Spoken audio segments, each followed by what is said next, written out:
नमस्कार, स्वागत है आपका कुंडेश्वर टाइम्स में। रीवा जिले के नईगढ़ी में पृथक विंध्य प्रदेश बनाए जाने की मांग को लेकर के जन अस्मिता यात्रा का आयोजन किया गया। इस अवसर पर बड़ी संख्या में स्थानीय लोग उपस्थित रहे।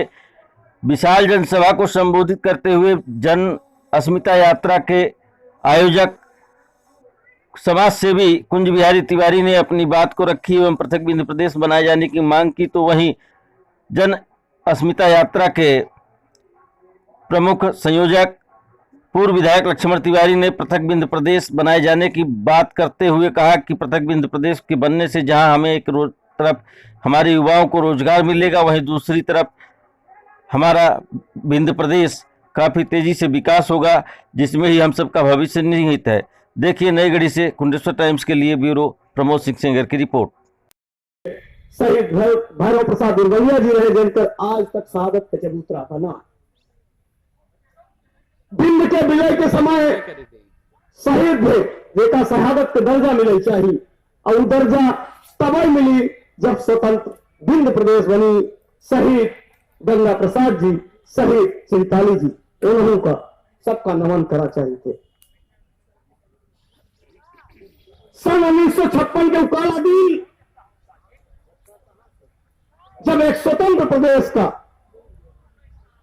कुछ लालची भेड़ियन के नजर पड़ी, अपने निहित स्वार्थ के खातिर उल्टे सीधे प्रलोभन का दई के खनिज संपदा और यहाँ के जो विरासत है ओकर दोहन करे के खातिर मध्य प्रदेश में विलय किया।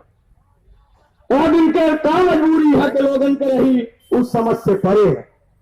लेकिन उस दिन आवा जब छोटे छोटे नए प्रदेश बने लागे, वो प्रदेश बने लागे जौन के कबो कल्पना नहीं रही, लेकिन ओके खातिर वहां के लोग धन्यवाद के पात्र रहा। जौन आवाज उठाइन, चाहे जिनका आदिवासी कहा जाता हो, छत्तीसगढ़ के जनजाति लोग हो, चाहे झारखंड के जनजाति लोग हो, चाहे उत्तराखंड के पहाड़ी लोग, उस सब संघर्ष करके नया प्रदेश बनवाए। मुट्ठी भर लोग हमारे रीवा संभाग से थोड़ा बड़ा क्षेत्र का इकट्ठा करके तेलंगाना तक काल बनवाए। लेकिन जो एक स्वतंत्र प्रदेश रहा, ओकर अस्तित्व नष्ट कर देगा। देसी कहावत है कि कौन आदमी की यहां नौता कर गई और उसे अपना उधारी ले रही, तो वह कह देते दादू भंडारा बाद में करे, पहले जो हमारा उधारी ले कौन तो भैया। लेकिन यह मंच में हो सका था कि हमार शब्द असंसदीय हो, लेकिन यह बात तो कहा से कहां गुरेज नहीं आए कि जो राजनीति में आए के हमसे अपना से अन्नदाता कह के, मतदाता कह के वोट लेके और राजनीति के उच्च शिखर तक गए, कहां न कहां उनके मां हो सका तो मर्द रहे हो, पर उनके मन में राजनीतिक नपुंसकता रही, और वह नपुंसकता के दुष्परिणाम है तो आज तक हमारा विंध्य प्रदेश हमका सबका वापस नहीं मिला। लेकिन को लेके आज नईगढ़ी में आंदोलन किया गया है, इसका मुख्य उद्देश्य क्या है और ये आंदोलन कब तक चलेगा? ये जब हमने जन अस्मिता यात्रा की शुरुआत की थी विगत 8 सितंबर 2019 से, ये निरंतर यात्रा चल रही थी। तभी हमने कहा था आपके माध्यम से कि 15 चरण की यात्रा चलेगी। अभी ये 6वें चरण की यात्रा अब तक पहुंची है, जिसके आंशिक परिणाम भी आने लगे हैं। आप इसी नईगढ़ी में जब हम शुरुआत किए थे तो उस समय 100-200 लोग आए थे। आज आप यहाँ चारों तरफ कैमरा घुमा दें तो हज़ारों लोगों की जो उपस्थिति है, इस बात की प्रतीक है कि लोगों की डिमांड है, लोगों की भावना है। लोग अपने बच्चों को, आने वाली पीढ़ी को ये देना चाहते हैं कि हमारे विंध्य के बन जाने से सारी समस्याओं का निदान हो जाएगा एक साथ। और निश्चित रूप से विंध्य के कोख में इतना रत्नों का भंडार है कि उसका अगर दोहन करके हम सैकड़ों वर्ष तक अपने राज्य को अलग अपने रेवेन्यू से चला सकते हैं। इसलिए हमारे रेवेन्यू से बाकी लोग मलाई खाएं, अब विंध्य के लोग जो है यहाँ वहाँ टुकड़े खाएं, ये अब बर्दाश्त नहीं होगा। इस नाते हम लोगों ने, हमारे साथियों ने, हमारी टीम ने, सबने ये निर्णय लिया है कि अब विंध्य का आंदोलन अब तेज किया जाएगा।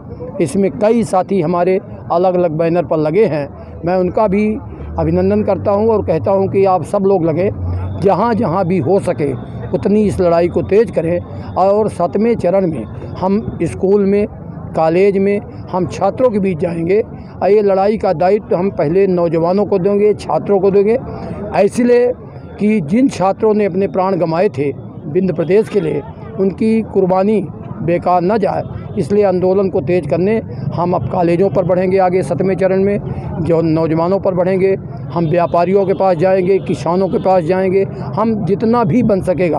अभी आप देख रहे हैं दिल्ली में किसानों का आंदोलन चल रहा है। ये बड़ा बेहद शर्मनाक विषय है कि किसान के आंदोलन को आज 75 दिन के आसपास हो गए और सरकार हठधर्मता के कारण उनकी जायज़ मांगों को नहीं मान रही है। और जान रहे हैं, क्योंकि दुनिया में सबको मालूम है कि पंजाब और हरियाणा का किसान वास्तविक किसान था, और इस नाते भी वो सब रीढ़ को समझ रहा है कि विषय क्या है, और इसके बाद भी उसके साथ छलावा हो रहा है, दुरावा हो रहा है। ये विंध्य प्रदेश बनेगा, पुराना विंध्य हमें लौटाओ, इसका ये आंदोलन है और ये आंदोलन को अब गति मिलेगी। जिस प्रकार से लोगों का अपार समर्थन आपको मिल रहा है, जगह जगह आप यात्राएं कर रहे हैं, सभाएं कर रहे हैं और उसमें विंध्य प्रदेश बनाने की आप मांग कर रहे हैं, क्या माना जाए कि इसका सरकार के ऊपर कितना प्रभाव पड़ रहा है और कब तक विंध्य प्रदेश हमारा बन पाएगा, वापस मिल पाएगा? हमारे साथियों ने अभी कहा कि हमारे साथियों की लड़ाई से, हमारी लड़ाई से ये इसके परिणाम, आंशिक परिणाम शुरू हो गए।